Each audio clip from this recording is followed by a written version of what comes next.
Good morning from Guwahati. আজকে হচ্ছে আপনার কত তারিখ? 20 অক্টোবর। এখন আছি আমরা গুয়াহাটি গণেশগুড়িতে। আমাদের আজকে দ্বিতীয় দিনের জার্নি হচ্ছে চেরাপুঞ্জি হয়ে শিলং চলে যাব। সবাই রেডি হয়ে গেছে কম বেশি। পেছনের বাস, সব লাগেজ এখানে রাখা হয়ে আছে। সবাই চা খাচ্ছে, এখানে চা দেওয়া হচ্ছে। চাটা খেয়ে এবারে সবাই আমরা বাসে উঠে রওনা দিয়ে দেবো। চলুন, এরপরে বাসে ছাড়লে দেখা যাবে। ব্রেকফাস্ট, কচুরি, তরকারি, এখানে খাওয়ার জায়গা। এই আমাদের হোটেল, আর হোটেলের সামনে যে বাস দাঁড়িয়েছে, এই দেখো মাছ। এখানে কি পাওয়া যায় দেখুন, এই কই মাছ, রুই মাছ, বাটা মাছের মতো দাম। এখানে 450, এটা 600। এটা পোনা মাছ। এখানে মৌরলা আছে, দেখাচ্ছি, নদীর মৌরলা। এদিকে আর কত মাছ, শিঙ্গি মাছ, শিঙ্গি মাছও আছে, চিংড়ি, সিলভার কাপ, রুই, কাতলা, কত মাছ দেখুন, কই, পাঙ্গস, ট্যাংরা, বাউল, সব মাছ আছে। বাস ছেড়ে দিয়েছি, গণেশ মন্দির, গণেশগুড়ির গণেশ মন্দির, গণপতি বাপ্পা মরিয়া। বাস ছেড়ে দিয়েছি, এখন গণেশগুড়ি হয়ে পল্টন বাজার হয়ে আমরা ওই দিকে ওই রাস্তা থেকে হয়তো বেরোবো। আজকে যাব চেরাপুঞ্জি। পথে দেখবো উমিয়াম লেক, আরো কেভ, পার্ক দেখবো, পার্কটা মৌসুমাই কেভ আছে দেখবো, 7 সিস্টার ফলস দেখবো। তারপরে যাব আমরা হোটেলে ফিরবো, আবার শিলংয়ে ঢুকে যাবো। চলুন, এনজয় করতে থাকবো।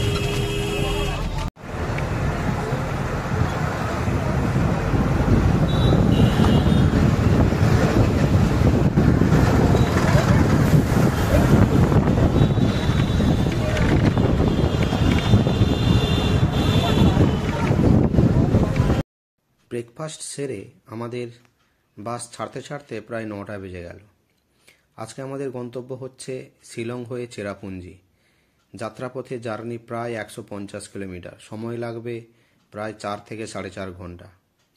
কে জানে আমাদের ভাগ্যে তখনও কি লেখা আছে। গাড়ি তো ছেড়ে দিল, আমরা সবাই বসে আছি যে যার আনন্দে।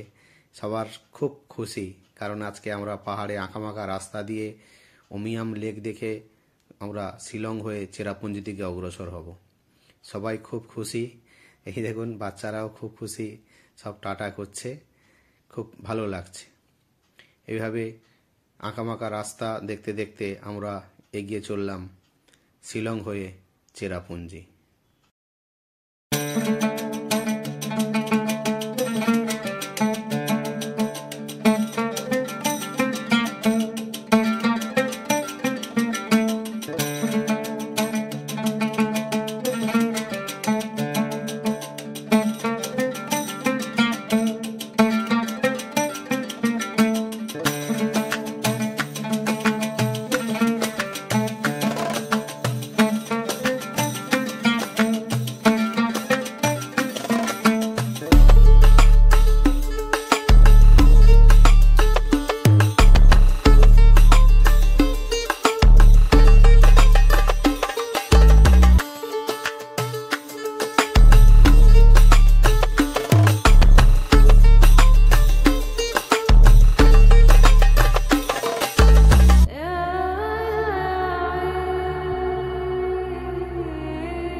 এখন চলে এসেছি উমিয়াম লেক পয়েন্টে। এই হচ্ছে উমিয়াম লেক দেখা যাচ্ছে। এটা ব্যাকগ্রাউন্ডটা একটুখানি চেক করি। এই যে এই দেখা যাচ্ছে উমিয়াম লেক। আমরা এটা ঘোরাচ্ছি। বাস আমাদের যেখানে নামিয়ে দিল ওটা কিন্তু উমিয়াম লেক ভিউ পয়েন্ট ছিল না। ভিউ পয়েন্ট কিন্তু আলাদা একটা জায়গায় ছিল। আমাদের বললো এখান থেকে দেখে নিন, বাস ওখানে যাবে না। তাই আমাদের বাধ্য হয়ে এক প্রকার এখান থেকেই দেখতে হলো। শিলং যাওয়ার যে রাস্তাটা যাওয়ার কথা বা যে রাস্তা দিয়ে সচরাচর গাড়িগুলো চলে, ওই রাস্তা দিয়ে কিন্তু আমাদের বাসটা নিয়ে যায়নি। আমাদের বললো যে ওই ড্যামের যে মানে উমিয়াম লেকে যে একটা ড্যাম, সেই ড্যামের রাস্তা দিয়ে নাকি বাস এখন নো এন্ট্রি রয়েছে। তাই আমাদেরকে একটা দূর একটা রাস্তা পথে মানে পাহাড়ি একটা রাস্তায়, সরু রাস্তা, আপনারা চলুন দেখাবো। ওই রাস্তা দিয়ে আমাদের অনেকটা সময়, মানে যেখানে শিলং যেতে প্রায় 2-2.5 ঘন্টার মতো সময় লাগে, সেখানে আমরা শিলং পৌঁছাতে প্রায় 4 ঘন্টা লেগে গেল ওই রাস্তা দিয়ে যেতে। চলুন ক্রমশ পরপর আপনাদের আরও ডিটেলস জানাচ্ছি।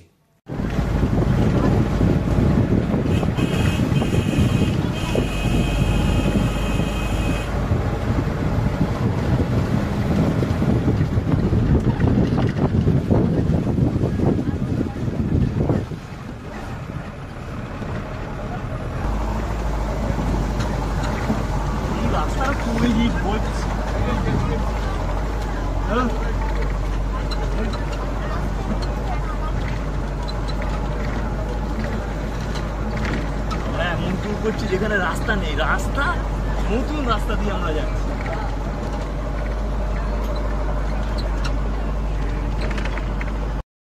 যে রাস্তা দিয়ে এলাম ওটা একদমই রাস্তা বলা চলে না, খুবই খারাপ রাস্তা। প্রায় 1:30 থেকে 2টোর সময় আমরা শিলং ঢুকলাম। এই হচ্ছে গল্ফ কোর্স, আপনারা দেখছেন একদম সবুজ চাদরে ঢাকা গল্ফ কোর্স। আমরা এখন শিলংয়ে ঢুকেছি। আর এটা হচ্ছে আপনার শিলংয়ে যে হাই পিক পয়েন্ট যেটা রয়েছে, ওই সামনে দিয়ে যেতে হয়, তার পাশেই শিলং পিক যাকে বলা হয়, সেই শিলং পিকের পাশেই হচ্ছে আপার শিলং। ওই শিলং পিকের পাশেই এই চায়ের বাগানগুলো রয়েছে। তখন কিন্তু আমাদের লাঞ্চ কিন্তু হয়নি, আমরা এখনো চেরাপুঞ্জির পথে যাচ্ছি। এই প্রায় 4-5 ঘন্টা পরে এসে গেছি এই যে ওয়েলকাম এলিফ্যান্ট ফলস। এলিফ্যান্ট ফলসের সামনে এসে গেছি। এটা হচ্ছে রাস্তা, এন্ট্রি গেটে টিকিট কেটে পার হেড 100 টাকা করে। এটা হচ্ছে পার্কিং এরিয়া ওইদিকে। আর এখন হচ্ছে রাস্তা, চলো। চেরাপুঞ্জির একটা সুন্দর ট্যুরিস্ট ডেস্টিনেশন হচ্ছে এই এলিফ্যান্ট ফলস। খুব সুন্দর একটা ফলস। এখানে 3টে ধাপ রয়েছে, সুন্দর সান বাঁধানো সিঁড়ি। এটা হচ্ছে চেকিং গেট, এখানে টিকিট দেখাতে হয়, যে টিকিটটা আপনারা ওখানে কাটবেন 100 টাকা পার হেডে। এই এসে গেছি আমরা ফার্স্ট ধাপে, এলিফ্যান্ট ফলস। এই যে সুন্দর একটা লেখা রয়েছে এলিফ্যান্ট ফলস, আর ডান দিকে রয়েছে ফার্স্ট মানে ফেজ যাকে বলা হয়, তারপরে সেকেন্ড ফেজ, থার্ড ফেজ। চলুন পরপর দেখি।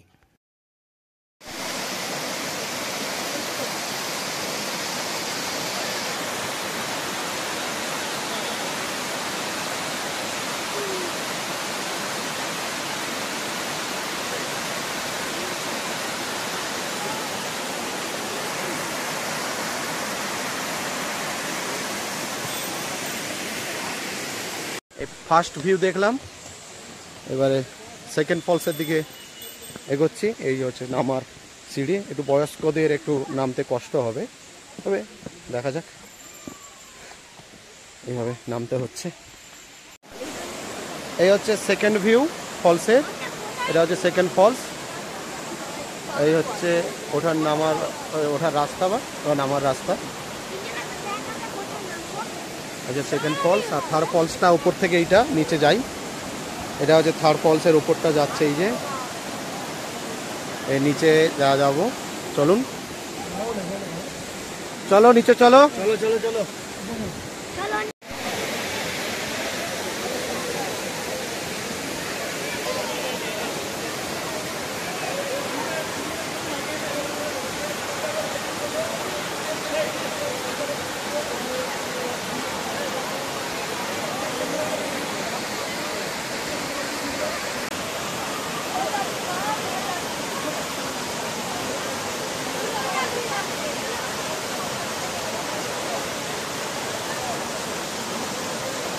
এলিফ্যান্ট ফলস দেখে নিয়েছি। এবারে এলিফ্যান্ট ফলস দেখে এখন যাচ্ছি চেরাপুঞ্জির দিকে।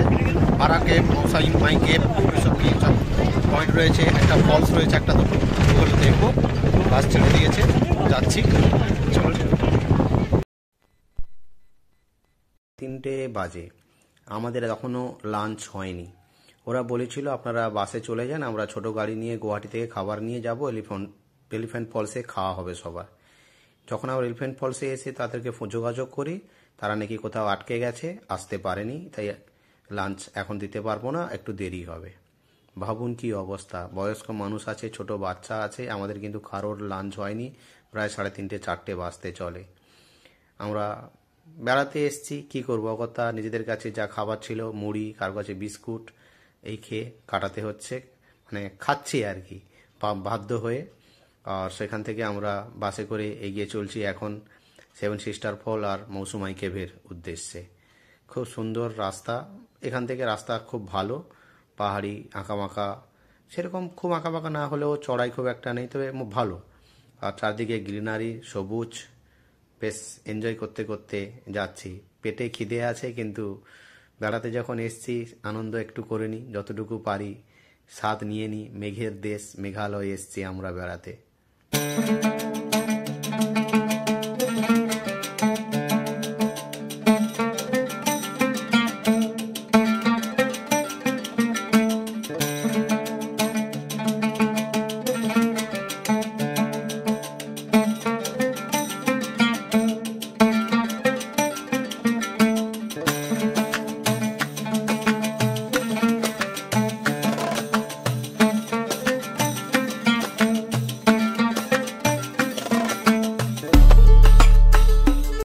ঘড়ির কাঁটায় তখন 4:45, আমরা মৌসুমাই কেভে পৌঁছলাম। আর ড্রাইভার সাহেব বললেন এখানে আপনারা হোটেলে লাঞ্চ করে নিন। তার আগে বাসে কিন্তু মালিকের সঙ্গে আমাদের যথেষ্ট মানে কথা কাটাকাটি ফোনের মাধ্যমে এবং ম্যানেজারের সঙ্গেও হয়েছে, কারণ 5টা বাজে আমরা কেউ লাঞ্চ করিনি। খাবারের জন্য সবাই খুব কষ্ট পাচ্ছি, তাই অগত্যা ওনারাও মানে বাধ্য হয়ে মানে অনেক কিছু বলার পর এখানে একটা হোটেলে আমাদের ভাতের ব্যবস্থা করলো। যা পেয়েছি তাই খেয়েছি। আর সন্ধ্যের মুখে আর দেরি না করে আমরা কয়েকজন মৌসুমাই কেভটা দেখে নিলাম। এই যে Mawsmai cave gate entrance, adult 30 per head, অ্যাডাল্টে 30 টাকা, চিলড্রেন বিলো 10 ইয়ার্স 10 টাকা। Entrance ticket gate, exit. অ্যাডাল্টে 30 টাকা দেখালাম, ছোট বাচ্চা 10 টাকা কেটে এন্ট্রি গেটে প্রবেশ করবেন। এই হচ্ছে কেভে যাওয়ার রাস্তা।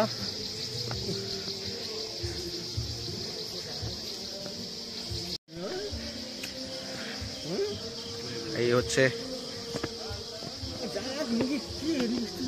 উপরে যাওয়ার, এই যে সিঁড়ি করা আছে মৌসুমাই কেভ। এই হচ্ছে কেভ, দারুণ মৌসুমাই কেভ। সব হয়ে গেছে, লাইট দেওয়াই আছে। এই হচ্ছে কেভের ভেতর। বাবু দেখে, নিচটা দেখে কিন্তু, হ্যাঁ স্লিপারি না।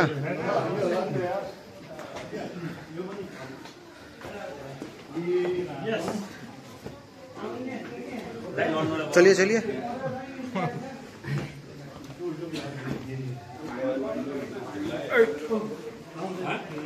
সব কোরাল, এই দেখ কোরাল, এগুলো সব হ্যাঁ সব কোরালই, ডেড কোরাল, এগুলো হয়ে গেছে।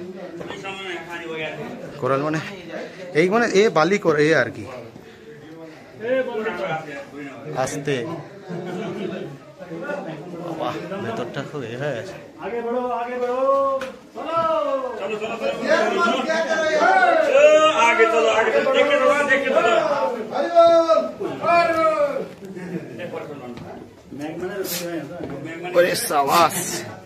কত বড় রে,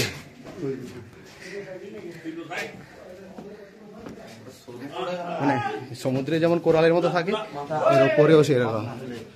ওখানে তো কি অবস্থা বাবা, সানি লাইট অন্ধকারে যেতে পারছে না, পুরো অন্ধকার। একটা পোর্শনে দেখুন কিভাবে যাচ্ছে, এই যে ধেপে ধেপে, এই যে দেখতে পাচ্ছেন কিভাবে যাচ্ছে। आगे लाइट नहीं है, आगे लाइट नहीं है। বাবা মাথা থাপাও, आगे लाइन नहीं है, पीछे लाइन है। মাথা থাপাও, মাথা থাপাও। এইভাবেই যাচ্ছে দেখুন। সানি মাথা দাবাও। হ্যাঁ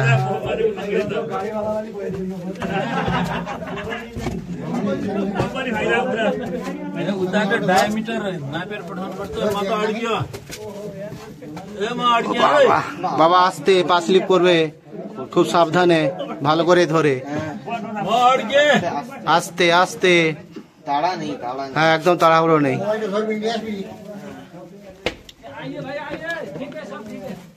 বাবু খুব সাবধানে।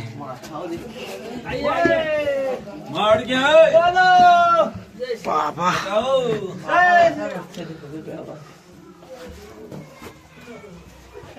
এটা রোমাঞ্চকর জায়গা।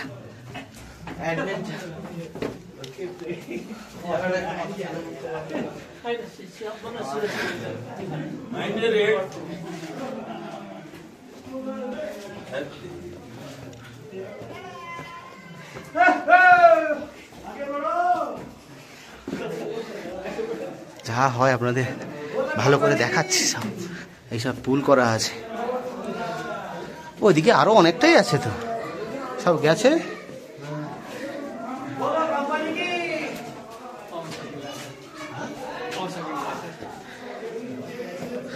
বাবা আন্দামানে গিয়েছিলাম, তার থেকেও এটা ভালো। হ্যাঁ না, তার থেকে আছে এটা আরো আস্তে সানি।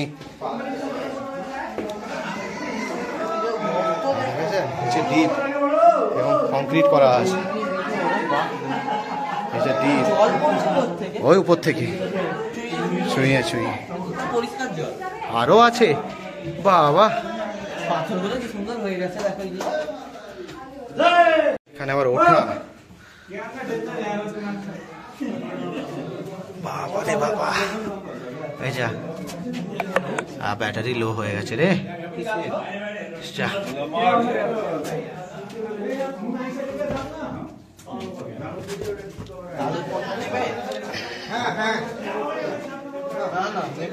না না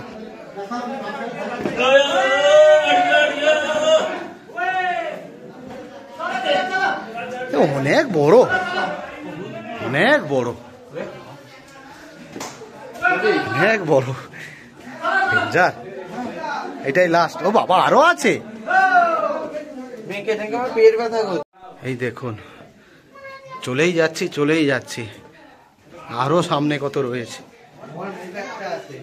গুহার উপর থেকে আলো দেখা যাচ্ছে। এই দেখ, এই যে আস্তে একবার ঝিঁঝি পোকার আওয়াজ আসছে। ওইদিকে বাইরের গেট, ওইটা এক্সিট। যাক বাবা, একদিকে এন্ট্রান্স, একদিক দিয়ে এক্সিট নাকি? যাক রক্ষে হয়েছে, বাঁচা গেছে বাবা, বাঁচা গেছে। এইটা দিয়ে এক্সিট, এই ছিল। ও সত্যি দারুণ দারুণ। অবশ্যই করবেন মৌসুমাই কেভ, দারুণ জিনিস, দারুণ জায়গা। ওই দিক দিয়ে এন্ট্রি করেছিলাম, পুরোটা দেখলাম। এটা এক্সিট, এই যে এক্সিট গেট। দারুণ জিনিস, দারুণ, মানে অসম্ভব সুন্দর, খুব বড়, পুরো আবার ট্রেকিং একেবারে। ও বাবা সুন্দরভাবে করতে পারলো, কিন্তু ভয় আমার তোমাকে তো। হ্যাঁ স্লিপ করলে ভয় পাই, ঠিক একটাই কিছু হলে বাস। তাহলে পার্কিং গিয়ে আগে খাই, খিদে পাচ্ছে, এখনো লাঞ্চ হয়নি। যে ট্রাভেলের মাধ্যমে এসেছিলাম তো একবারে যাচ্ছাতাই যাচ্ছাতাই, সব বলবো একদম যাচ্ছাতাই। কেপ থেকে ফিরে আগে খেয়ে নিলাম, বাকিরা খাচ্ছিল, ওরা যায়নি। আমরা ফিরে এসে আগে খাবার খেয়ে নিলাম, আর খাবার খেয়ে বাইরে দেখি চারদিকে অন্ধকারে ঢেকে গেছে। পাহাড়ে বুঝতেই পারছেন সূর্য ডোবার সঙ্গে সঙ্গে গাঢ় অন্ধকার হয়ে গেছে, তাই সেভেন সিস্টার ফলস আর আমরা যাইনি। সেখান থেকে বাসে উঠে সবাই শিলংয়ে ফিরে এলাম হোটেলে। হোটেল ছিল আমাদের পুলিশ বাজারের কাছে। আর হোটেলে ফিরে দেখি রাত্রির খাবারে দুপুরে সে খাবারটা সার্ভ করছে, খাবারটা নষ্ট হয়ে গেছে। সেই নিয়ে তো খুব অশান্তি হলো। কেউ কেউ খেলো, কেউ কেউ খেলো না, আর প্রচুর পরিশ্রম হয়েছিল, তাই আমরা যা হওয়ার হয়ে খেয়ে শুয়ে পড়লাম। Good night.